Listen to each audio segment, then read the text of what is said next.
Hello guys and gals, what's What Ifs here, and this is going to be part 6 of What If Deku was experimented on. And so, in the last episode we left off with both Eri and Deku getting some new quirks.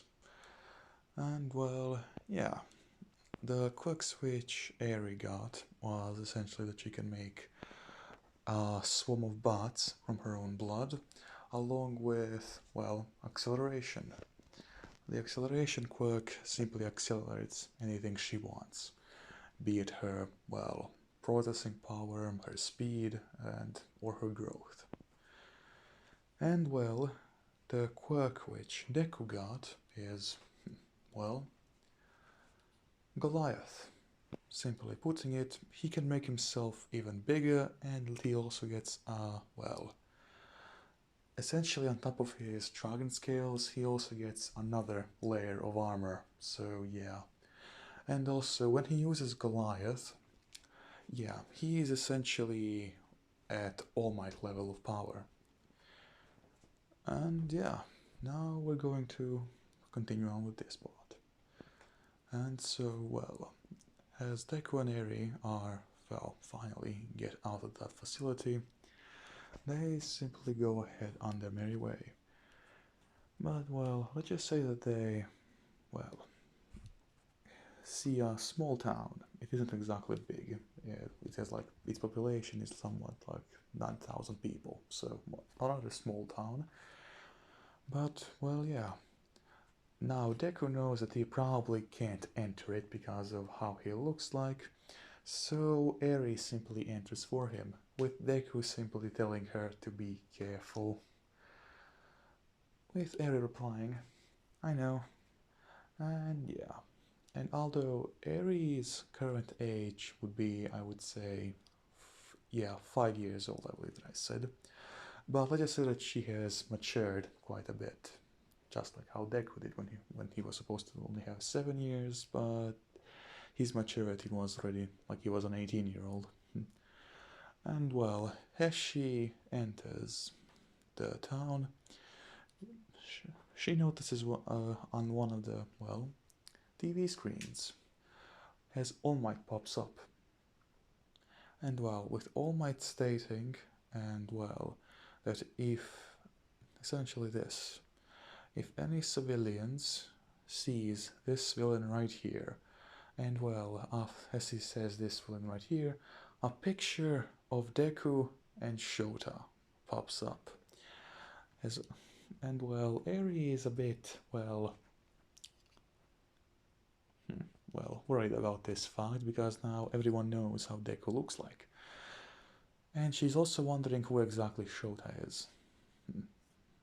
And well, let's just say that then All Might goes ahead and says that if absolutely anyone sees them, to contact the authorities immediately. And that also both Deku and Shota are extremely dangerous and have been the causes of death for multiple police officers, villains, and heroes. And well, after Eri heard what All Might had said, she, basically runs off. Although someone catches, a certain hero who's, Eraserhead, Aizawa, sees this little girl running towards the forest. And now Aizawa thinks that is rather suspicious, so he goes ahead to investigate. And now, as soon as Aizawa jumps on, one of the trees to see where exactly the girl went, yeah, he sees Deku, which, yeah. Aizawa gets a bit startled by that fact and essentially clicks for reinforcements to come to his location, saying that he's found, well, the demon. That was the little nickname which the essentially police force has given to Deku. And yeah, the first one to pick up after Aizawa sent that was All Might, Endeavor, and Mirako, as all three of them at once said that they're on their way. And yeah, as they made their way there, Aizawa simply listened in to what exactly Deku and Eri were talking about. And well, that's when Eri simply spoke. So, yeah, you're sort of wanted by the entirety of the police force. Uh, yeah. And also, they've given you the nickname of Demon.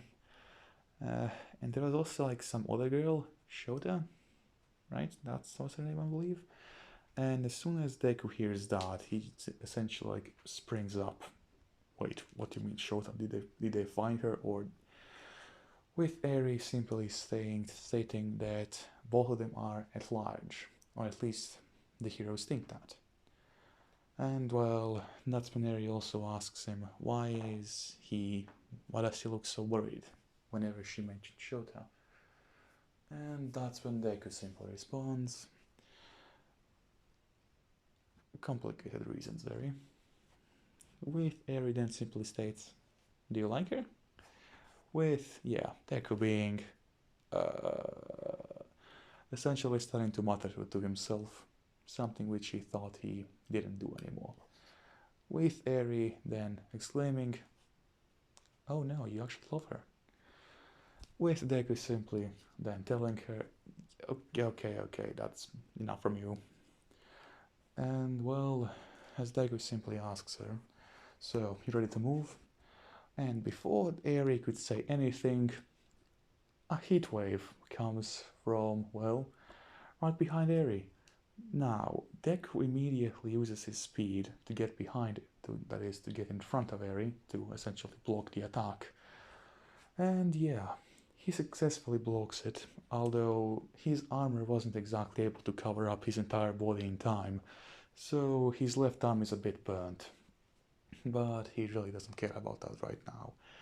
And as he turns around, he sees Endeavor. And yeah, at that point, but exactly as he turns around, he gets a kick on his face. That kick being Mirako. And then he gets launched into a tree. And well, at this point, most of his entire body is covered in armor.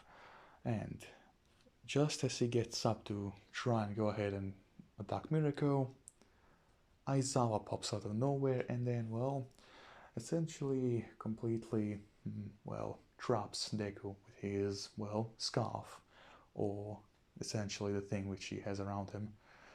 And yeah, and after that, yeah, Deku isn't swayed by that. He uses his strength to break out of it, then uses his super speed to go after Mirako again, which he is actually successful to do. He's able to get one hit on her, with Mirako dodging and the other free.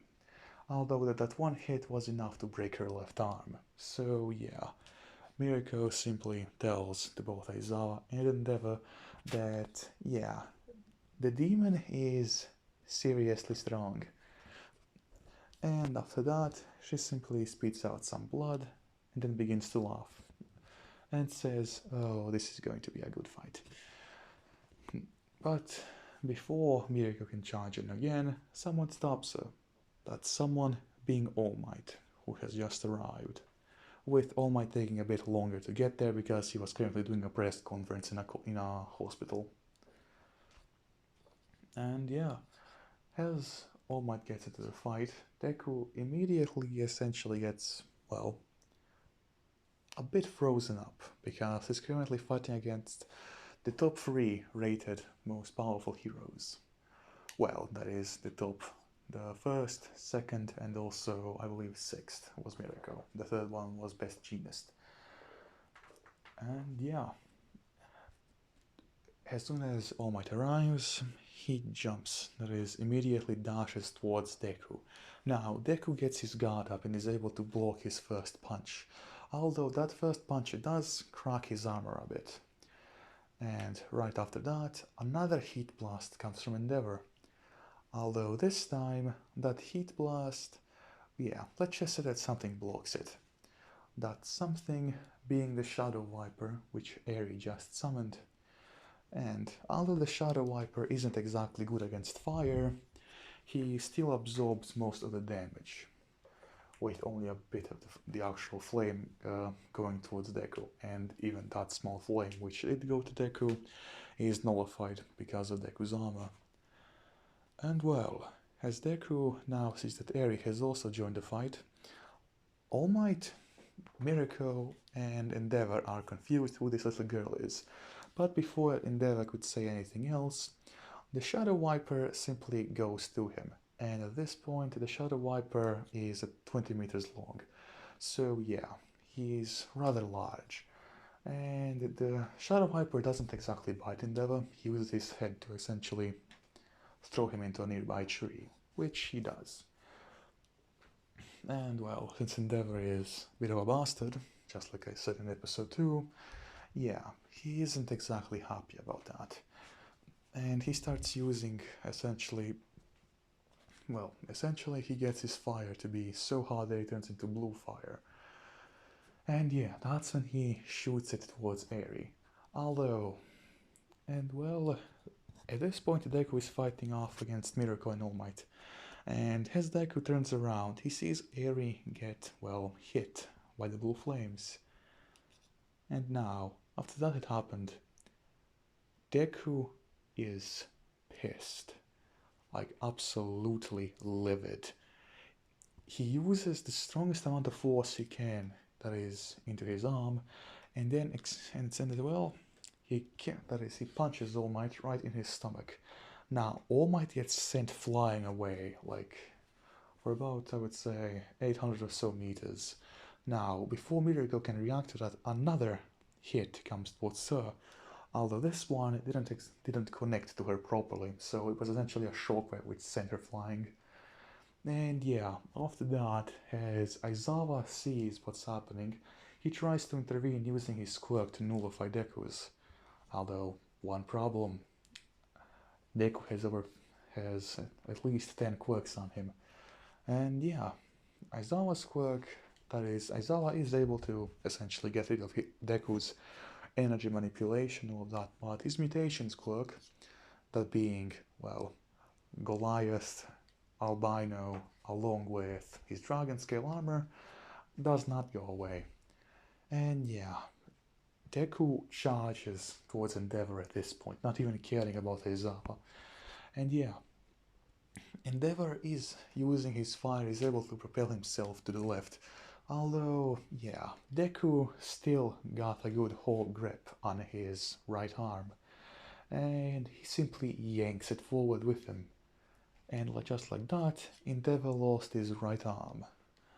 And now, after that had happened, All Might joined in the fight again, using his, well, I believe it was, I think, 100, that is 50 status smash. No shit, how did I say that? And yeah, that is now United Status Smash. And yeah, that's when Deku uses Goliath. Now, All Might's arm does connect to Deku's, although that's when All Might simply, well, feels something. Deku's quirk Deku's arm is getting larger and larger, that is his hand. Now, as All Might looks up, he sees that Deku has grown up to be 13 meters. Now, Deku uses his, well, knee to simply, well, kick All Might with it, right in his stomach. And, well, not his stomach, but more like his entire body. Now, All Might gets sent flying yet again. And at this point, Endeavor essentially sees what can only be described as, well, actually I'm gonna take a picture real quick. So, imagine Deku like this, right? So, imagine his eyes being completely black, without the dark blue, well, what it's called, iris instead of it. Yeah, his eyes are pure black. He's covered in 2 different types of armor, which are at some points protruding into spikes, and he is also 13 meters tall. And he also has a tail, I forgot to say that. And yeah, simply imagine that. And also that thing just kicked All Might several, well, kilometers. Now, at that point, Endeavor gets scared, and Deku can sense it. Because, yeah, I'm just gonna say that wolves can sense fear, and since his quirk albino came from an albino wolf user, yeah. Deku goes to Endeavor yet again. Although that's when Mirako tries her best to try and stop him, although, yeah, she actually breaks her own leg in trying to kick Deku, with Deku not even giving a damn.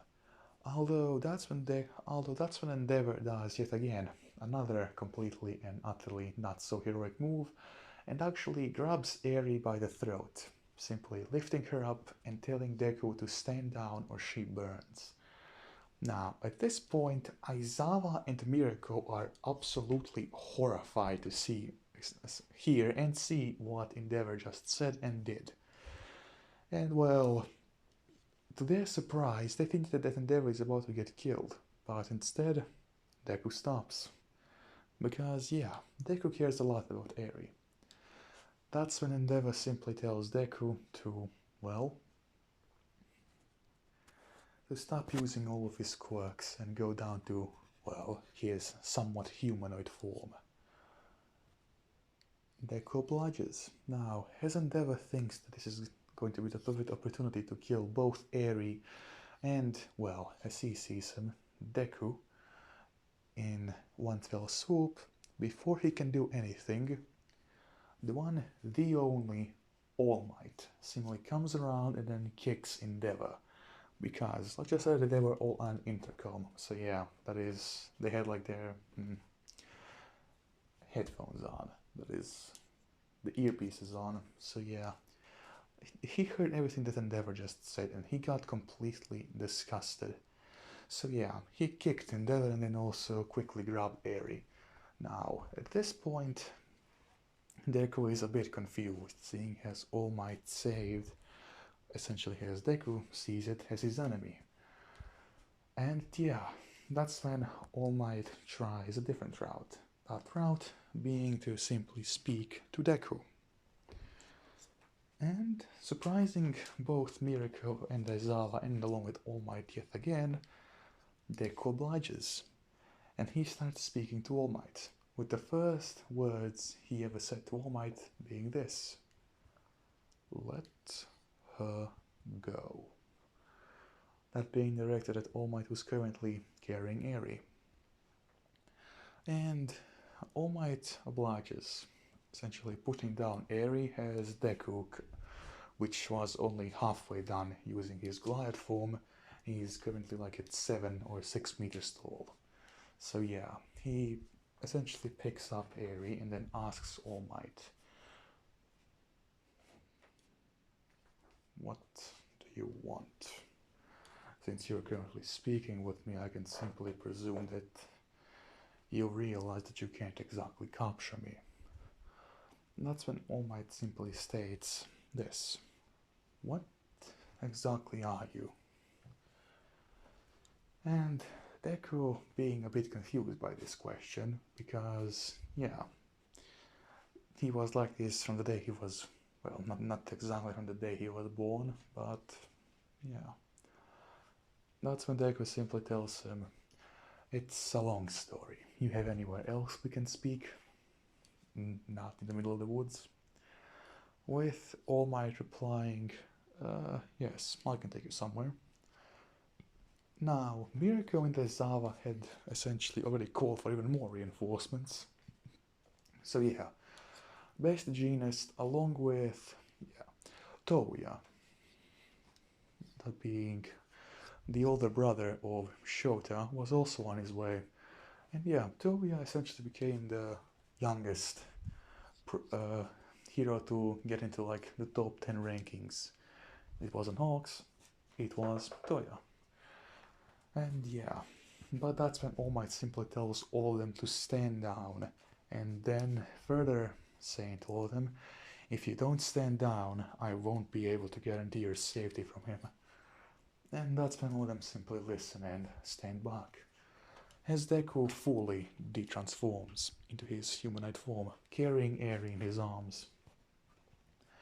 Now, All Might tells Deku, who is, even in his humanoid form, is standing, well, larger than All Might. or taller than All Might.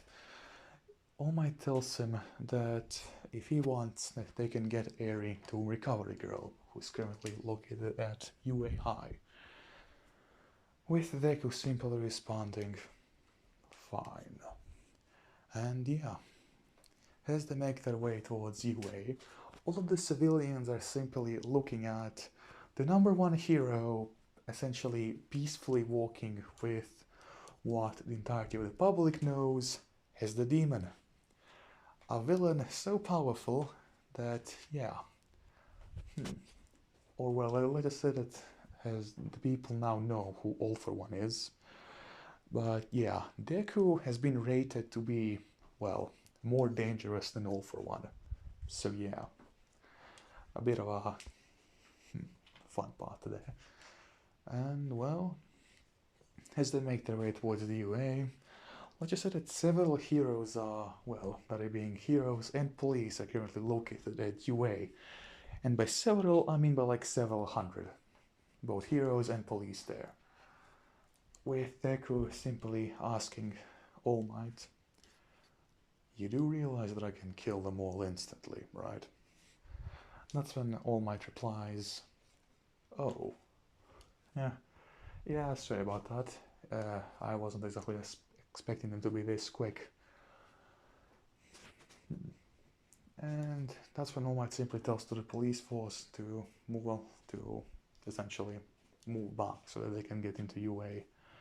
With the police chief, that being the guy who has the mutation quirk where he looks like a dog, simply tells All Might that they're arresting the demon. And that's when All Might simply essentially gets in close to the police chief and tells him, listen, if you want to bring him in, you can bring him in alone. I'm not helping. That's when the police chief, well, backs off, because how the hell are they going to get someone who even All Might doesn't want to take on?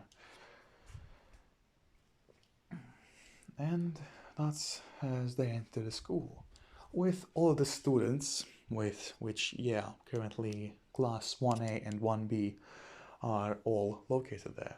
That being Bakugo, Ida, Uraraka, and essentially everyone else. Even the big three, that being with Mirio and also the other two, which I forgot their names. Essentially looking as the demon simply makes his way towards the principal's office with, yeah. And as he enters the principal's office, he sees, well, before he enters there, he sees Recovery Girl simply waiting in the hallway. That's when Deku gives Eri Recovery Girl, with Recovery Girl simply telling, don't worry, sweetie, I will take care of her. With Deku responding like this, if she gets hurt, everyone in this city dies. Well, yeah, no pressure, right? Since, yeah, although Deku doesn't exactly like taking innocent lives, but if he's attacked first, or if somebody he knows and cares about is attacked, yeah, he's got absolutely zero tolerance for that. He has absolutely zero mercy. And yeah, as he enters the principal's office, he sees Nezu along with Midnight and also All Might there. That's when Deku simply goes ahead and says, with all due respect, Midnight's quirk won't work on me. And that's when Nezu simply says, oh, okay Midnight, you can go. With Midnight simply stating, wait, that's what you wanted me here? With Nezu then simply saying, indeed, now go on. With Midnight simply walking away rather fast, since, yeah, being in a room with the demon all night, yeah, it isn't exactly a fun experience. And that's when Nezu simply asks, that is when All Might asks Deku, again, so what exactly are you? That's when Deku responds, an experiment. With All Might simply reaffirming himself. So he was made by All For One. That's when he asks Deku again, were you perhaps made by All for One? Are you a Nomu? With Deku replying, first of all, I don't even know what a Nomu is. Second of all, no. Because you don't remember, I was the guy who sort of took down All for One, then you came and took all the glory. With All Might casually saying, oh, right, forgot about that. And that's when Nezu asks Deku what sort of experiment, as Deku replies, I was meant to be the first generation of, well, essentially, how do I say this exactly? I was made to be the first generation of experiments or subjects which actually had, well, were conscious. We had intelligence and we could speak. We were made to essentially protect the Genetics Arc company. And that's when Nezu says, so they were involved in all of this. With Deku responding, they weren't involved in all of this. They were the ones who started it. With Nezu and All Might being, well, rather shocked by this statement, because just like I said, Genetics Arc company is known for sending relief supplies to countries who need it, and also sending a mass amounts of, well, medical equipment and all of that to those who need it. And that's when they simply ask Deku, what do you mean that they're so involved, that they were the ones who created it? That's when Deku simply takes out a USB, something which he took from the last facility he was in, and gave it to them. As they put it into their computer, let's just say that they see a bunch of the evidence about about all of the facilities the company has, the arena, which, let's just say that Nezu gets disgusted by it. And as all that goes on, All Might simply asks Deku, so that you're not, are you still with the facility? That is are you still with the Genetics Arc company or no? With Deku responding, do you remember that guy who you fought with when you first saw us, when we escaped on the helicopter? With All Might simply replying, the one whose head got blown off? With Deku simply saying, yes, the one whose head got blown up. He was a father figure to both me and the woman I love. And let's just say that our former boss activated a chip which then blew up his head. And well, before we could really do anything about it, he also activated chips which were located in our own, well, exoskeletons. And after that, we got frozen in place. With All Might simply stating, wait, what do you mean exoskeletons? That's when Deku simply says, oh, right. Let's just say that both me and Shoto don't have most of our organs. The only ones we do have is that we have 2 hearts and a brain. And that's it. Well, we also have artificial lungs, but that's, well, not exactly an organ, or at least not a living one. With All Might simply asking him, well then, what exactly do you... What exactly were you thinking of doing now? With Deku responding, well, on my first set of objective, well, that being my first objective is getting Shota out of the arena. With Nezu simply stating, the arena, right. We've actually heard of that place before. Several villains simply exclaimed, well, or at least told us, about some place which was called the arena, but apparently some sort of monsters fought. with Deku correcting him, failed subjects were essentially thrown into that arena to battle to death. And Shota is currently located there. That's when Nezu simply says, "Oh my, that truly is a rather horrific thing." With then Nezu with both All Might and Deku can simply like see that Nezu's usually happy face turns into one of the stain, because he was experimented by humans before he became the principal of UA.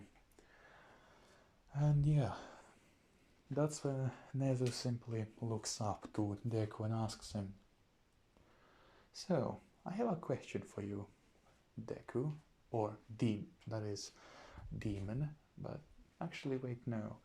Is there some other way I can address you? Or..." That's when Deku simply responds, "I believe that my birth name, or at least the one which I was supposed to have, was Izuku." With Nezu then replying, "Ah, Izuku. Okay then. How about this? If we offer you our help in dealing with Arena, along with the company as a whole, would you perhaps mind joining UA? And by that, and that offer also extends to both Eri and Shota, as you said her name was." And with Deku simply stating, "What? You do realize that all three of us are murderers?" And that's when Nezu simply says, "Well, I mean, yes, but after all, the company was the one which commanded you to kill those people before. And I'm pretty sure that the little facility which the police found, which was under the abandoned warehouse, was your doing?" With Denko responding, "Yes, those people, the doctors there, they all deserve to die." And yeah, that's when Nezu simply replies, "Well, perhaps it would be a bit difficult to get you enrolled into UA, but I have my own various connections which can essentially get you a freebie, even if you did kill so many people." With then Deku replying,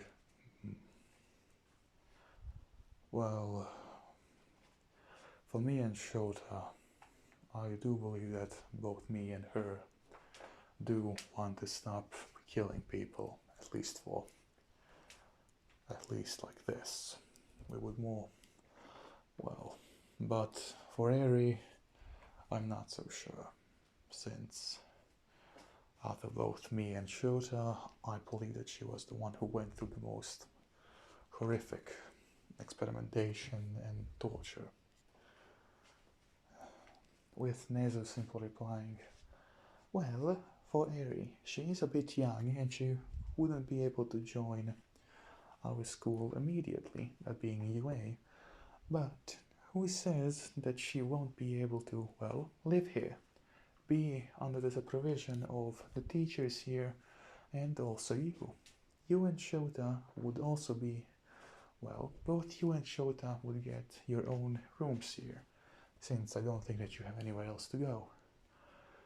With Deku replying, "Yes, that would be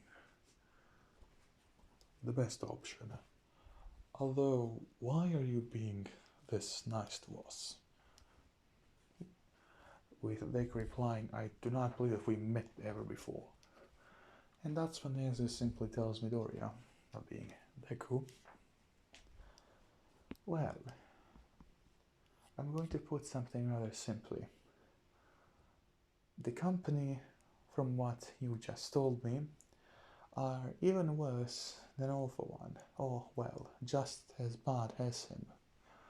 On top of that, they have hundreds of these subjects, and both you, me, Eri, and Shota have something in common. We got experimented on. That's not such a fun experience to have. And, well, also the fact that both you and Shota, along with Eri, would be fine additions to the hero course. Although we would have to, first of all, most of the students which already are enrolled in hero courses would need to get used to you being there. Although, apart from that, everything should be calm. And those are my reasons for giving you this offer. And well, just as Deku is about to say something, someone bursts through the door. That someone being, let's say, Snipe. And well, as Snipe essentially exclaims, "Sorry for interrupting" to Nezu, Deku, and All Might, after that he simply tells them that there have been several attacks in the city. Now, with both Deku, All Might asking what attacks, as Snipe simply says, monsters. And as we then cut back to the city where UA is currently located at, hundreds of, essentially infected people which are currently serving as a hive mind to a subject who is simply called, Queen. Now, she is an intelligent subject, although she is completely and utterly loyal to, the company. And the quirks which she has is essentially a queen ant. And yeah, that's basically what she has, along with extra armor and also, let's say, a lightning quirk. That's what she has. And all the people who get infected by her essentially are turned into worker ants. And then those ants attack everything which they see. If they see a living human, they're going to capture them and bring them back to the queen, so that the queen would make that human also into another one of her workers. And this also works on everything. That being pets and heroes as well. Everything could be infected by her. And the other three subjects is a one which came from the river, or the sewers. This one looks essentially like a gigantic crocodile, or a human which has a crocodile quirk, or DNA. As Snipe simply says that they don't exactly know what he is, but what they do know is that he's at least, 20 feet high. And now getting on to the third subject which was there is, let's just say that this one is the largest of the four which are currently located in the city. This one being about 35 meters long and 20 meters high. And yeah, essentially what he is a giant slug. Yeah. Although he is rather dangerous because of two things. He has armor all around him, and then he also has several holes in his body where spikes are protruding. And those spikes shoot out slime, which is corrosive. So yeah, that's a rather large threat. And now, to the fourth subject, which is probably the most powerful of them. It's an intelligent subject which is currently being held on a leash by the company. Now, this subject's name, or code name, is simply going to be Evil Eye. And Evil Eye's main, quirk is called Petrification. Essentially like a basilisk. Everything or everyone he looks at directly in the eyes, they turn into stone. And along with that, he also has some rather heavy armor on him. Although not quite based, it's just like regular human armor, which the company gave him. And now, as Snipe tells them this, Deku simply tells something to Nezu. I accept your offer. Now, do I go deal with them? As Nezu simply replies like this. Yes, yes, you and All Might are probably going to be needed to, well, fight them off or capture them. That's when Deku simply responds, you can't capture subjects. You either kill them or they kill you. That's it. No in between. As Nezu simply replies, fine then, do what you must do. But also prioritize saving civilians which are in those areas, with Deku simply responding as he gets out along with All Might. Got it. And now, I believe that is a rather good way to end the episode. That is the part 6. So, if you guys enjoyed, I hope you have a great day.